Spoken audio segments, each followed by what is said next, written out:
शूनं वाह शूनं नरः शूनं कृषतु लाङ्गलम् शूनं वरत्रा बध्यन्ताम् शूनं अष्टावुदिङ्गय।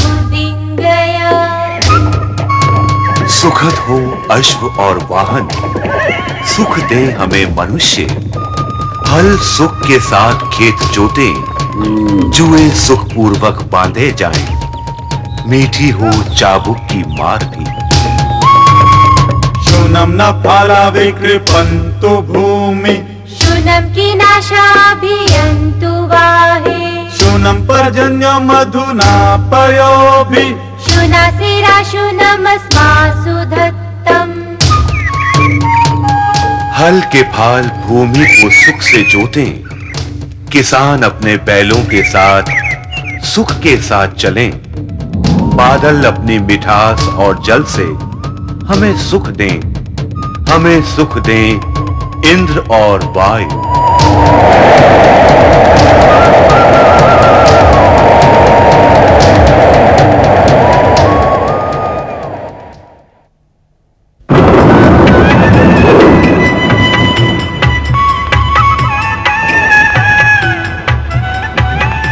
आषाढ़स्य प्रथम दिवसे मेघमाश्ले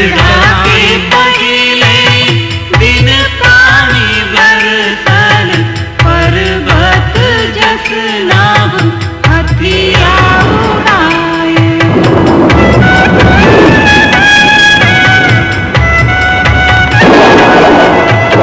तिरछी तिरछी गत मारे रे हथिया का बदरा के रूप कौन कौन बनी जाए।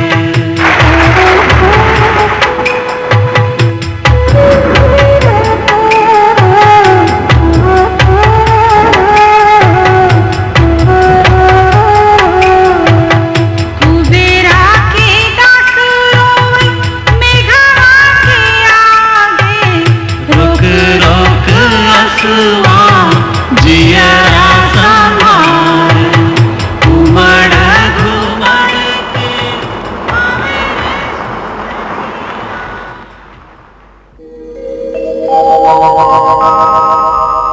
संस्कृत के महान कवि कालिदास को कौन नहीं जानता।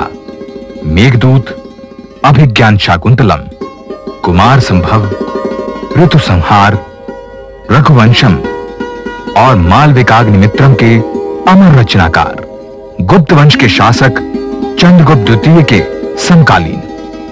कवि की कल्पना और स्वप्न के बीज तो धरती पर ही अंकुरित होते हैं। यथार्थ के ही जब पंख लगते हैं तो बन जाता है कवि की कल्पना। निर्वासित यक्ष का संदेश लेकर ऐसा ही एक मेघदूत विरहिणी प्रेमिका के पास गया था। उसने जिन पर्वतमालाओं, वनों, नगरों, ग्रामों के दृश्य देखे वो मेरे काल के भारतीय प्रदेशों के ही तो थे। मालविका और अग्निमित्र की प्रणय कथा में उज्जैनी की रात सभा का ही तो प्रतिबिंब है।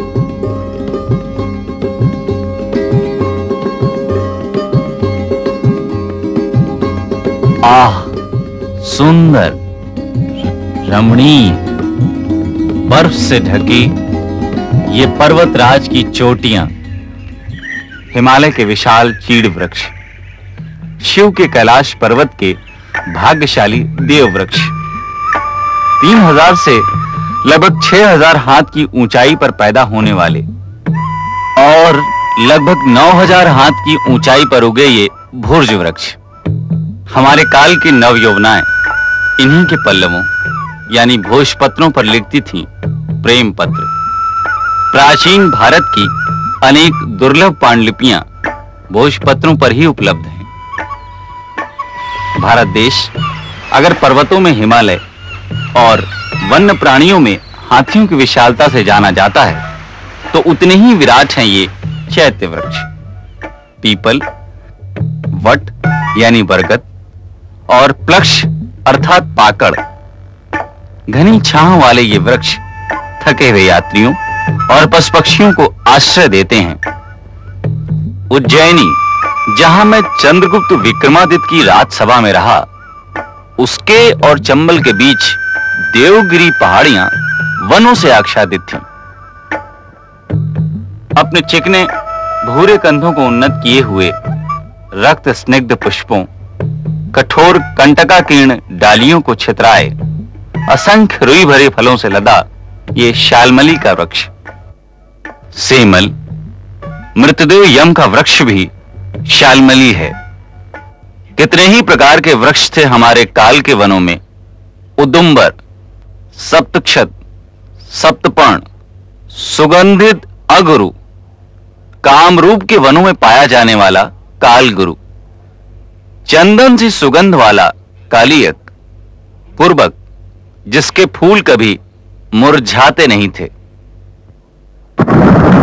मेघों के गर्जन से फूलते थे कदम्ब के पुष्प।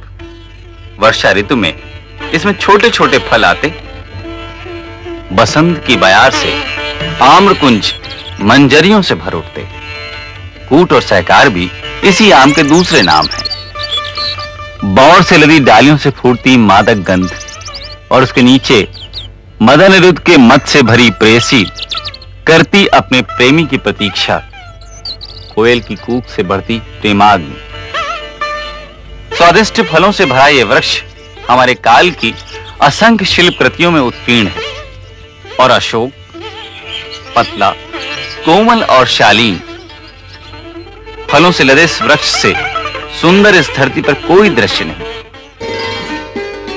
इंगुदी एक जंगली वृक्ष। इसके फलों से तेल निकाला जाता। उसका प्रयोग देह पर मलने के लिए किया जाता। इसके तेल से दिए जलाए जाते। इंगुदी को हम तापस तरु कहते। शीतकाल में फलने वाले लोध वृक्ष के लाल फूलों से अंगनाएं अपने होठ रंगती। पलाश के फूलों के रंग से वस्त्र रंगे जाते। हमारे तड़ाक सरोवर भरे हुए थे कमलों से। कई प्रकार के कमल, श्वेत, रक्त, नील और पीत कमलनियों से भरे ताल में फूलते ये पुष्प। इसके अतिरिक्त शैवाल, कुमुदनी, पद्मनी, विंध्य के पार के जलाशयों में इतने अधिक होते थे ये कि नौका चलाना ही नहीं, मछलियों की जल क्रीड़ा भी कठिन थी। सौंदर्य नहीं, औषधियों के लिए भी पौधे। रोग निवारक संजीवनी महा औषधि थी। मरणासन्न रोगी में भी नया प्राण फूंकने वाली। औषधियां वे वनस्पतियां भी थीं जो फलने के बाद नष्ट हो जाती थीं।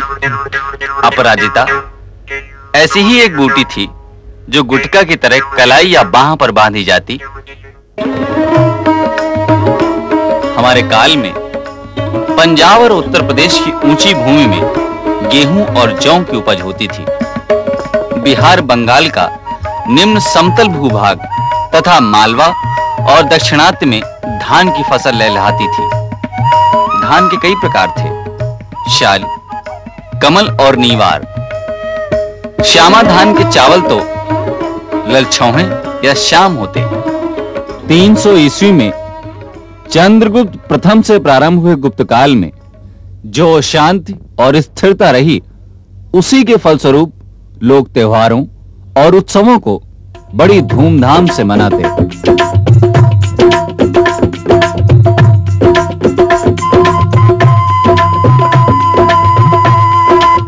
श्रावस्ती नगर तो जैसे उत्सवों का ही नगर था। सबसे बड़ा त्योहार था बसंतोत्सव। ऋतुराज बसंत की अगुवानी में प्रेम और प्रणय के देवता कामदेव का पर्व। वात्सायन ने कामसूत्र की रचना भी इसी काल में की थी। कामसूत्र में उपवनों, उद्यानों का भी वर्णन है। प्रमोदोद्यान, वृक्षवाटिका, नंदनवन, ऋतुओं, वनस्पतियों, वृक्षों, फूलों की अपार विविधता थी इस देश में। इसका कारण क्या था? क्यों न हम इसका उत्तर पूछें अमरकोश के रचनाकार अमर सिंह से। हाँ, आप ठीक कह रहे हैं महाकवि। पूरे जीवन भर कृषि की समस्याओं और उनके समाधान की खोज का ही तो परिणाम है। ये मेरा ग्रंथ अमरकोश। किंतु मैंने आपसे इस देश के पेड़ पौधों, फल फूल अन्नधान में इतनी विराट और आश्चर्यजनक विविधता का कारण पूछा था। इस देश की विविधता को आपसे ज्यादा कौन जानता है? इतना विशाल भूखंड, तापमान में इतनी विविधता और जलवायु में इतने अंतर।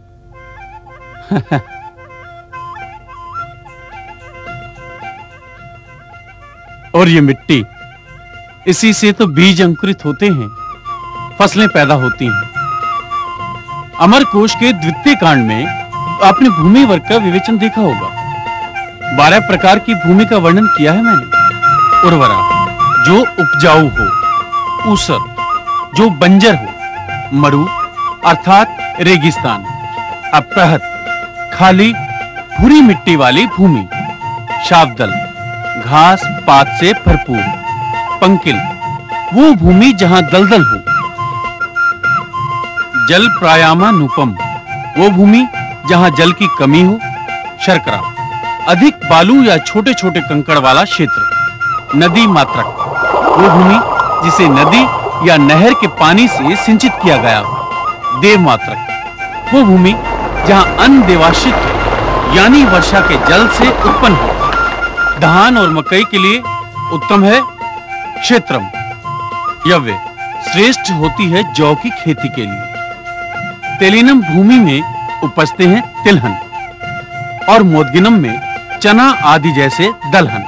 आर्य, हमसे लगभग 900 वर्ष पूर्व संस्कृत के महान व्याकरण पतंजलि से भी तो आपको कुछ ज्ञान मिला होगा।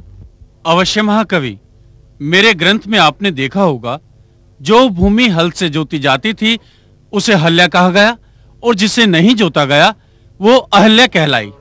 एक हल से जोती गई भूमि हल्या, 2 हल से जोती गई द्विहल्या, और 3 हल से त्रिहल्या कहलाती थी।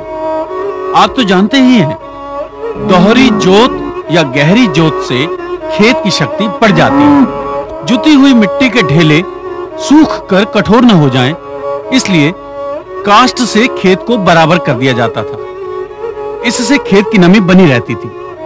सारा कृषि कार्य बैलों के कंधे पर ही टिका था। हल कृषक का दूसरा संगी था। इसे चलाने वाला किसान हालिक कहलाता। हल का नाम लांगल भी था। घर में बैल और बछड़े का होना सौभाग्य और समृद्धि का चिन्ह माना जाता था। जिस दरिद्र किसान के पास हल न होता उसे अहल, अपहल या अपलांगन कहते। सचमुच बहुत श्रम साध्य है कृषक का जीवन। हाँ, सत्य है।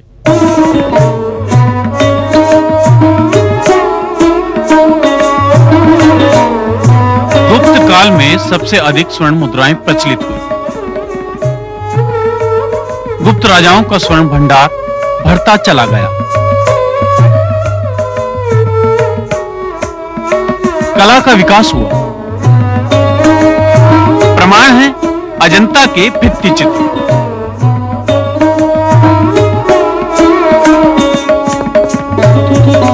इस काल के बारे में अब मृस्कटिकम के रचनाकार शूद्रक बताएंगे। राजसभाओं के वैभव, ऐश्वर्य और राग रंग के लिए धन तो चाहिए ही था। राजाओं ने खेती की भूमि पर करों में बढ़ोतरी कर दी, जबकि वाणिज्य और व्यापार पर करों में कटौती की। व्यापारी वर्ग निश्चय ही प्रसन्न था। बौद्ध धर्म के स्थान पर भागवत धर्म को प्रोत्साहन मिला। ब्राह्मणों को कर मुक्त भूमि दान की प्रथा बढ़ती गई। अधिकारी और राज्य कर्मचारियों को भी दिया जाता था ग्राम दान, भूमि दान। राजा राज्य की देखभाल, प्रशासन, न्याय, वितरण, कर वसूली तथा कृषि और व्यापार के कार्य से स्वयं अलग होकर धीरे धीरे इन्हीं क्षेत्रीय सामंतों पर निर्भर होने लगे। इन राजाओं को मौर्य काल के विशाल और सक्षम प्रशासन तंत्र की आवश्यकता ही नहीं थी। इस काल में नगरों का पतन प्रारंभ हुआ। चीनी यात्री फाहियान ने 401 से 410 ईस्वी में पाटलिपुत्र, राजगिरी, श्रावस्ती और गया जैसे नगरों को उजड़ा हुआ और वीरान पाया था। कृषक अब भी खेतों में परिश्रम कर रहे थे, लेकिन अपने ही गांवों में दूसरी श्रेणी के बन गए थे। भूस्वामी उनसे बलात् श्रम कराते। इन सामंतों को किसानों से कर वसूलने का अधिकार भी था। राजाओं की सेना जिस गांव में ठहरती, उसका खर्च किसानों को उठाना पड़ता। इस काल के सोने के सिक्के, गहने, आभूषण तो देखिए, विलासिता की वस्तुओं में कोई कमी नहीं। नगर और प्रशासक इसी आधारहीन वैभव विलास में डूबे हुए थे। शतरंज यानी चतुरंग, हाथी, घोड़े, ऊंट और पैदल सेना, यही तो मौर्यों और गुप्तों की सेना थी। संभवतः इस खेल का जन्म भी इसी काल और इसी भूमि में हुआ होगा। कैसे विरोध, कैसा विरोधाभास! एक और कला, साहित्य विज्ञान में इतनी उन्नति, दस्तकारी और शिल्पकारी का अद्भुत विकास, धातु कर्म की प्रगति ऐसी कि यहां की लोहे की तलवारें फारस और अरब तक जाती। और कुमारगुप्त प्रथम द्वारा अपने पिता की स्मृति में बनवाया गया बिना जोड़ का यह लौह स्तंभ, जिसमें शताब्दियों के बाद भी मोर्चा नहीं लगा, परंतु दूसरी ओर किसानों पर बढ़ता हुआ बोझ, भूमिपतियों और सामंतों के साथ साथ राजा की आवश्यकताओं का भी भार ढोने वाला कृषक। राजकोष में स्वर्ण मुद्राएं समाप्त हो रही थी। बढ़ती जनसंख्या और गांव की आवश्यकता पूरी कैसे हो? दस्तकार काम कर रहे थे मुद्रा के अभाव में। कारीगर, शिल्पकार, वणिक सब मुद्रा संकट से त्रस्त। समाधान खोजा गया भूमि के बंटवारे के द्वारा। हर गांव को एक इकाई मानकर अलग अलग पेशे के लोगों को भूमि का एक टुकड़ा दिया गया। ये ताम्रपत्र इसी के साक्ष्य हैं। अब हर गांव में अपने नाई, लोहार, कुम्हार और चर्मकार हो गए। परिणाम ये कि गांव हुआ तो आत्मनिर्भर और हो गया अपने आप में बंद एक इकाई।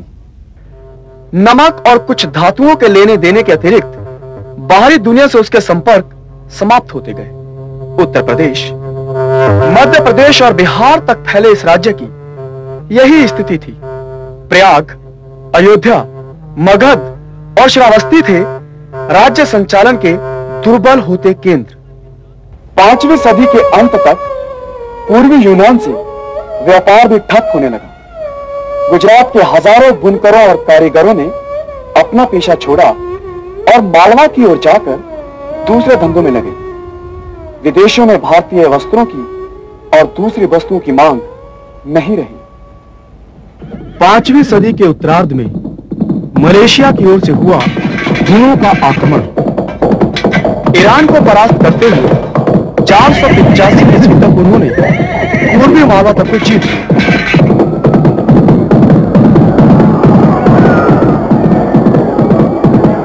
तो अब हम प्रस्थान करें, परंतु इससे पहले हम कृषकों की दशा का तो उल्लेख कर दें।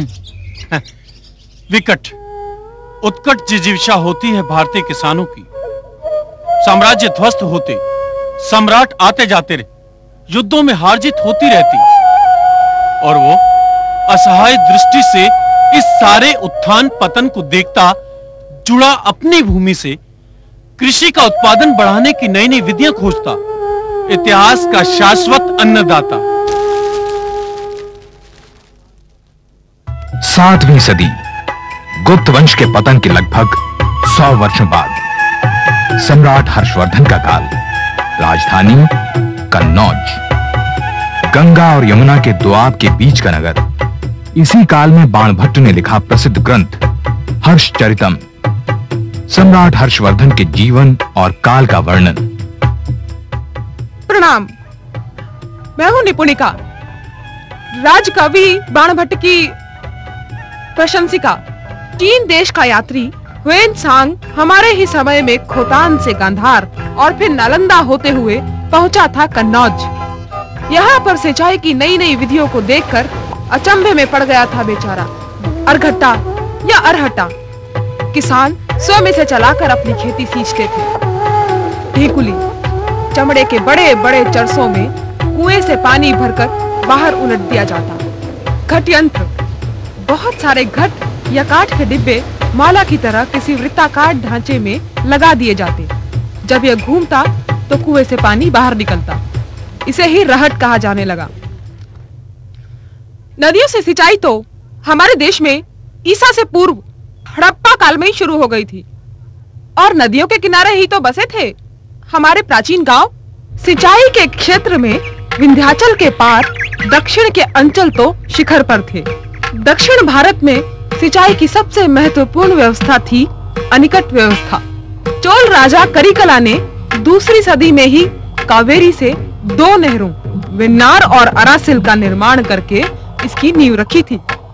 कावेरी और सहायक नदियों के पानी को बंध में रोककर फिर नहरें निकालकर अनिकट सिंचाई व्यवस्था का जाल बिछा दिया गया था। संपूर्ण कर्नाटक में अनिकट जाल 1915 किलोमीटर लंबा है। आंध्र का तेलंगाना तो सहस्त्र जलाशयों का क्षेत्र ही है। ये जलाशय एक ही पंक्ति में बनाए जाते, एक ही ढलान पर ऊपर से नीचे तक जलाशयों की पंक्ति। जल संग्रह और कृषि में उसके उपयोग की विलक्षण व्यवस्था। तमिल देश में पल्लव राजा महेंद्र वर्मन प्रथम ने 7वीं सदी में बनवाया पहला तड़ाग। नंदी वर्मन का अभिलेख मिलता है तिराया नेरी तड़ाग में। उत्तरामेल्लूर में निर्मित हुआ वायरा मेगा तालाब। कर्नाटक का ही उदाहरण लीजिए, वहाँ कोई प्राकृतिक झील नहीं थी, तो वहाँ 38,000 तालाबों का जाल बिछा दिया गया।